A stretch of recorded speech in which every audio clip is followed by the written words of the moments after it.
छुए ना देलू तो करौलू काहे गवाना। छुए ना देलू तो करौलू काहे गवाना। ये मैडम सही कहता ने हमारे भैया, छुए ना देलू तो का के कराए ले गवना है। तो बतावा तनी मैडम हमरे भैया के, ये मैडम काहे करौलू आखिर गवना। बुझिए राजा हमरा मनवा के भावना, बूझिए राजा हमरे मनवा के भावना।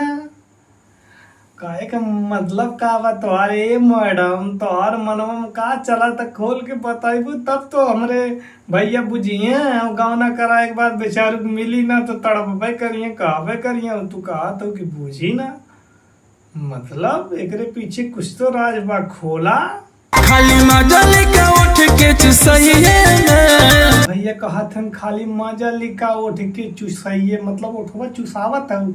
आए मैडम, उठवा जब चुसावत हो तो कुछ औरो बात करा।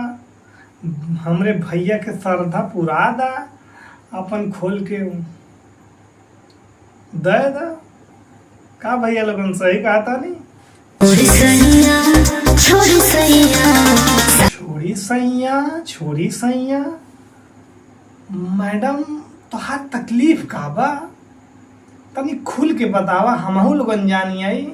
ये बार बार जो है ना नाटक ना हमहू के ना पसंद है, हमरे भैयों के ना पसंद है। परेशान के धर ले बाड़ू, गवना करा के लेके आए हैं। बतावा बेचारू कुछ मिलत ना बा, बड़ा दुख बा। शादी भइल लड़कइये में, अरे बाप रे बाप। मैडम के तो बड़ी भारी विपत हुई है। कहो पर मैडम लड़का कौन ओर से लागत है, तनी देखा तो ध्यान से इनके। मन सब बुझतानी और का बाटे मन सब बुझतानी। भैया लगन देखत है कौन एंगल से लड़का लागत है मैडम। इनकर पूरा खिला बदन बा, गोरे गोरे कमर बा, ढोड़ी बा, हाउ इंडिकेटर फर्स्ट क्लास बा, ओठ बा चौचक, सब कुछ तो टकाटक माल बा। कहाँ कौन ओर से लड़का लागत है, तो हम लोगन के लागत है भैया, तनी देखा तो।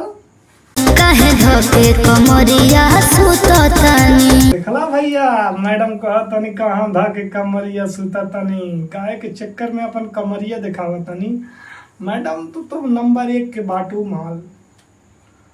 तो भैया कमरे काहे तड़पावा ताड़ू, लइका ना रहेगा तार लइका ख्याल होई। खैर अब तो देवे लायक हो गईलू तो दे दा भैया के। का हो भैया लोगन सही कहा तानी। मैडम के फोर्स करा देवे खातिर, सब्सक्राइब करा।